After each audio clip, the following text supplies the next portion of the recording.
1,00,000 కోట్ల అంతర్జాతీయ పెట్టుబడులకు హైదరాబాదు కేర్ ఆఫ్ అడ్రస్గా మారుతుంది. గ్లోబల్ కేపబిలిటీ సెంటర్లకు హబ్గా మారుతుంది.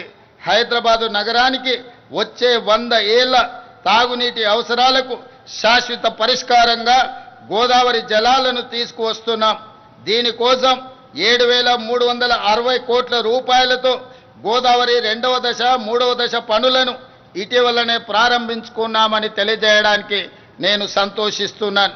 హైదరాబాద్ బ్రాండ్ ఇమేజ్ని పెంచేలా మూసీ పునరుజ్జీవన ప్రాజెక్టు, గాంధీ సరోవర్ ప్రాజెక్టులు ఉండబోతున్నాయి. ఈనాడు దేశంలో గుజరాత్ సబర్మతి సరోవర్ రివర్ ఫ్రంట్ని, ఢిల్లీ గంగానది రివర్ ఫ్రంట్ని, ఉత్తరప్రదేశ్ యమునా నది రివర్ ఫ్రంట్, గంగా నది ఉత్తరప్రదేశ్లో, యమునా నది ఢిల్లీలో రివర్ ఫ్రంట్లుగా అక్కడి ప్రభుత్వాలు ప్రక్షాళన చేస్తున్నాయి.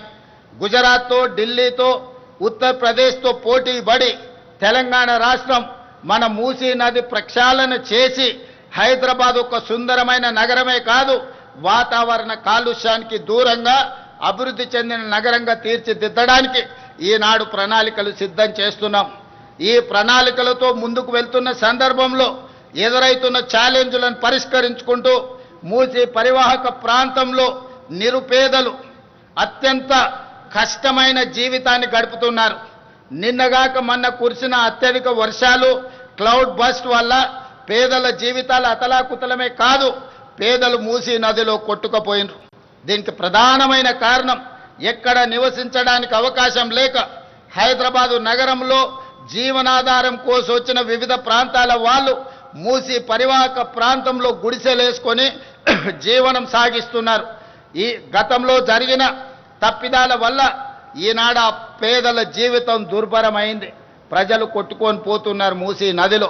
అందుకే ఆలోచన చేసి మూసీ పరివాహక ప్రాంతంలో ఉన్న పేదలకు మంచి జీవన ప్రమాణాలు కల్పించే అభివృద్ధిని చేయడమే కాదు, మూసీ పరివాహక ప్రాంతాన్ని కూడా అద్భుతంగా తీర్చిదిద్ది ఒక ఆర్థిక వ్యవస్థగా, ఒక నైట్ ఎకానమీ, హైదరాబాదు నగరం రోజంతా పనిచేస్తే మూసీ రివర్ ఫ్రంట్ మొత్తం రాత్రి మొత్తం సాయంత్రం 7 గంటల నుంచి ఉదయం 6 గంటల వరకు అక్కడ ఆర్థిక వ్యవస్థను బలోపేతం చేసి అక్కడ వ్యాపార పారిశ్రామిక కార్యక్రమాలను నిరంతరం జరిగే విధంగా ప్రభుత్వం అనుమతులు ఇవ్వడం ద్వారా తెలంగాణ రాష్ట్ర ఆర్థిక వ్యవస్థను పెంపొందించడమే కాదు, తెలంగాణ నిరుద్యోగ యువతకు ఉద్యోగ ఉపాధి అవకాశాలు అక్కడ వస్తాయి.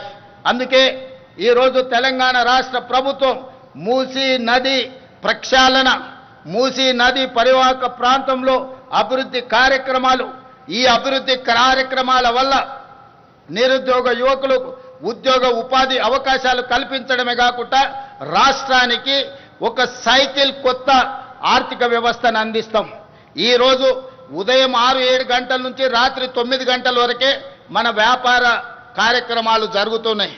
కానీ మూసీ నది పరివాహక ప్రాంతంలో రాత్రి మొత్తం ఆర్థిక వ్యవస్థ నడిచే విధంగా ప్రతి వాళ్ళు ఏమి కావాలన్నా అక్కడ నుంచి పొందవచ్చు, ప్రతి వాళ్ళు అక్కడికి వెళ్ళొచ్చు. ప్రపంచ పర్యాటకులను ఆకర్షించే విధంగా మూసీ నది పరివాహక ప్రాంతాన్ని ఈరోజు అభివృద్ధి చేస్తాం.